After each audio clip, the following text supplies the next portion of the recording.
Chers amis internautes, en ce 28e dimanche du temps ordinaire de l'année liturgique B, je vous propose une méditation de l'Évangile en 2 points. D'abord, nous observons que l'extrait d'Évangile que nous venons d'entendre résonne a priori comme un discours de démolition. Mais qu'en est-il en réalité? Il y a effectivement dans ce texte quelque chose de déconcertant pour les disciples que nous sommes. Pour les humains et par nos forces humaines, le salut est inatteignable. Le salut est impossible. L'homme de l'Évangile a fait ce qui est en son pouvoir. Il a satisfait à tout ce qui lui a été demandé, aux différentes règles de la loi, aux différents articles de la loi. Il est quelqu'un de droit. Il est quitte de toutes les obligations envers Dieu et envers son prochain. Et voici que la réponse de Jésus le plonge dans une consternation totale, comme si l'essentiel lui a échappé. Dans tous les efforts antérieurs, eh bien, il s'entend dire, va, vends tout ce que tu as, donne-le aux pauvres, puis toi, viens et suis-moi.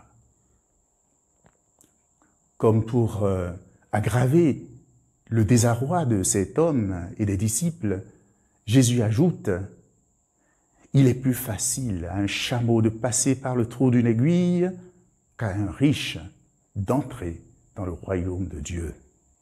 C'est cet extrémisme de Jésus qui nous fait problème la plupart du temps.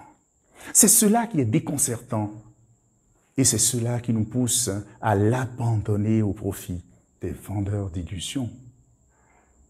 Mais c'est justement ce même extrémisme de Jésus qui nous permet de nous ajuster par rapport à lui et de comprendre que sans Dieu, nul ne peut avoir part à la vie éternelle.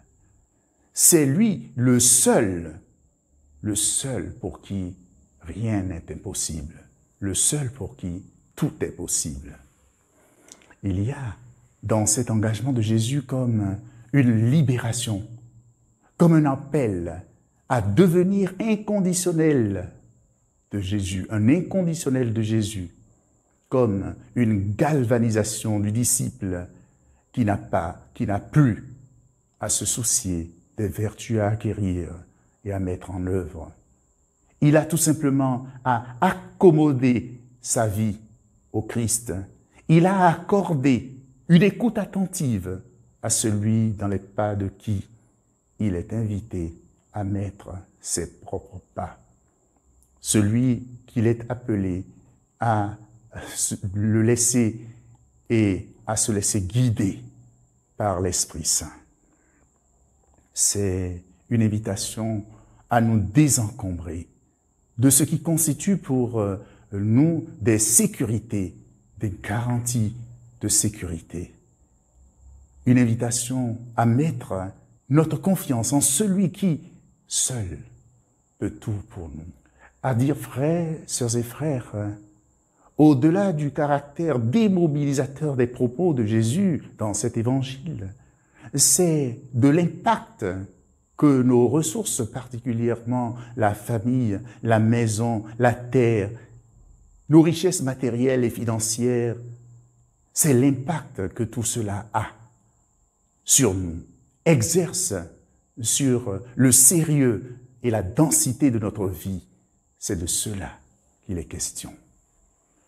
Le livre de la sagesse oriente nos préférences en des termes très clairs, très parlants.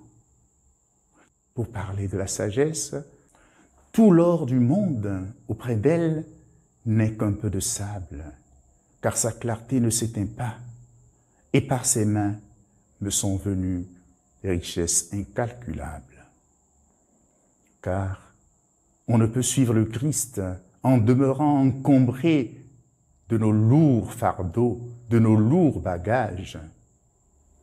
Il s'agit donc de désencombrer sa vie, de s'ajuster soi-même à l'Esprit de Dieu en nous, d'apprendre à s'ajuster à l'Évangile du Christ, ajuster ses paroles et ses actes, aussi bien que les paroles et les actes des autres, à ce que le Christ nous enseigne. Mon Père, je m'abandonne à toi. Fais de moi ce qu'il te plaira.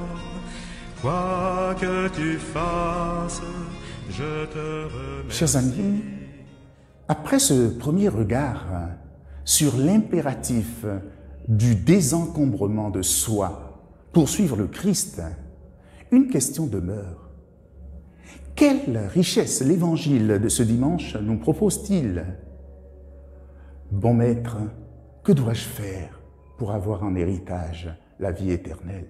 Que devons-nous entendre par la vie ou le salut éternel aujourd'hui?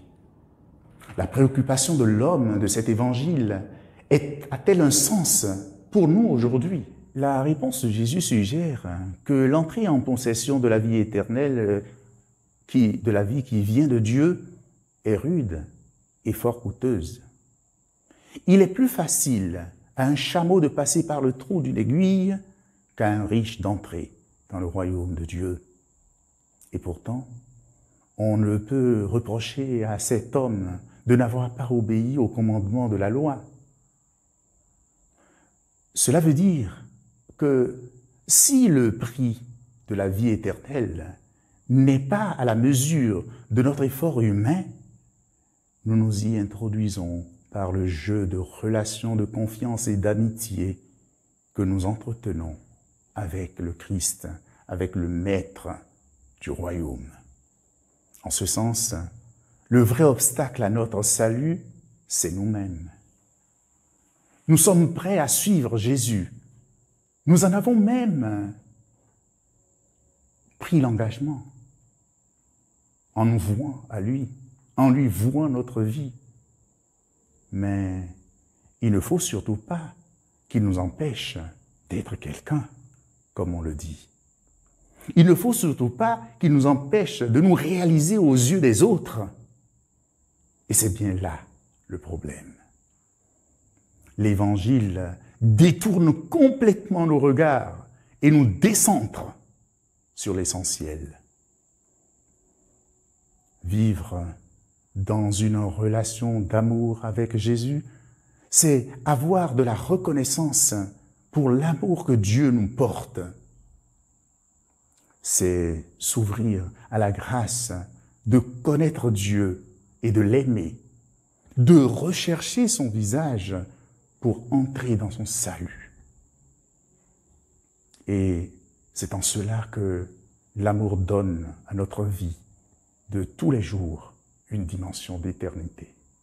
Oui, chers amis, quelles sont les zones de ma vie, les zones de vos vies qui n'adhèrent pas encore à la suite du Christ? Sur quel trésor de ma vie je ne suis pas prêt à transiger, je ne suis pas prêt à négocier?